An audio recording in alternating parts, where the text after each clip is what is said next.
मनरेगा मजदूरों के अधिकार, हित और सम्मान की लड़ाई को मजबूत करने के उद्देश्य से प्रदेश कांग्रेस के नेतृत्व में अजमेर दक्षिण ब्लॉक ए कांग्रेस कमेटी की ओर से धरना प्रदर्शन का आयोजन किया गया। इस प्रदर्शन में कांग्रेस संगठन की एकजुटता और मजदूरों के प्रति प्रतिबद्धता साफ नजर आई। धरना प्रदर्शन में कांग्रेस के वरिष्ठ पदाधिकारी, संगठन एवं अग्रिम प्रकोष्ठ के पदाधिकारी, मंडल व वार्ड अध्यक्ष, पार्षद, पूर्व पार्षद और बूथ अध्यक्ष सहित बड़ी संख्या में कांग्रेस कार्यकर्ता उपस्थित रहे। सभी ने एक स्वर में मनरेगा मजदूरों के अधिकार की रक्षा और उनकी समस्या के समाधान की मांग उठाई। कार्यक्रम में शहर जिला कांग्रेस कमेटी अध्यक्ष डॉक्टर राजकुमार जयपाल तथा नेता प्रतिपक्ष एवं अजमेर दक्षिण विधानसभा कांग्रेस प्रत्याशी डॉक्टर द्रौपदी कोहली विशेष रूप से मौजूद रहे। वक्ताओं ने कहा कि मनरेगा गरीब और श्रमिक वर्ग के लिए जीवन रेखा है और इसे कमजोर करने का कोई भी प्रयास बर्दाश्त नहीं किया जाएगा। कांग्रेस नेताओं ने आरोप लगाया कि वर्तमान सरकार की नीतियों के चलते मनरेगा मजदूरों को रोजगार, समय पर मजदूरी और सम्मान से वंचित किया जा रहा है। उन्होंने स्पष्ट किया कि कांग्रेस पार्टी मजदूरों के हक की इस लड़ाई को सड़क से सदन तक मजबूती से लड़ती रहेगी। आज पूरे एआईसीसी का प्रोग्राम है, प्रदेश कांग्रेस कमेटी का भी प्रोग्राम है।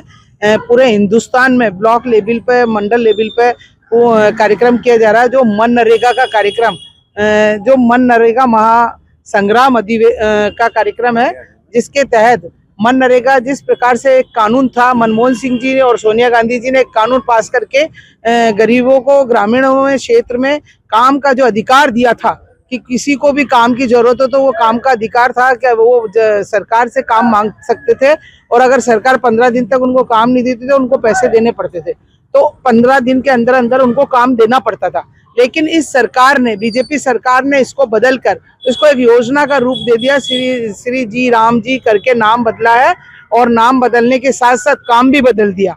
ये कह रहे हैं कि हम 125 दिन का काम देंगे, लेकिन औसतन अगर हम देखें हिंदुस्तान में जब से मनरेगा का कानून बना है 50 दिन से ज्यादा काम नहीं ले पाए हैं ग्रामीण लोग और एक 100 दिन का जो काम था उसके अंतर्गत ही काम दिया जाता था।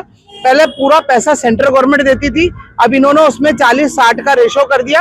अब जब स्टेट गवर्नमेंटों के पास पैसा ही नहीं है तो 40% उनके पास पैसा ही नहीं होगा तो काम कैसे देंगे, पहली बात। क्योंकि आज आप देख लीजिए अपने राजस्थान में देख लीजिए, पेंशन का पैसा नहीं आ रहा, किसी का भी पैसा नहीं आ रहा। तो जब वो अपनी योजनाओं का ही पैसा नहीं है तो मनरेगा में कैसे पैसे देंगे। दूसरी बात, पहले ग्रामीणों को काम का अधिकार था और ग्राम पंचायत में काम की स्वीकृति होती थी और वो गांव में क्या काम करवाना है और कैसे काम करवाना वो सारी वहीं पर बैठ के स्वीकृत किया जाता था। लेकिन इन्होंने अब उसमें अंदर में ये कर दिया कि सेंट्रल गवर्नमेंट में ही सेंट्रल गवर्नमेंट तय करेगी कि कौन सा काम करना और कौन सा काम नहीं करना। अब ये चाहे तो रेलवे जो लाइन बिछ रही है वो काम करवा ले, रोड बन रहे हैं वो काम करवा ले।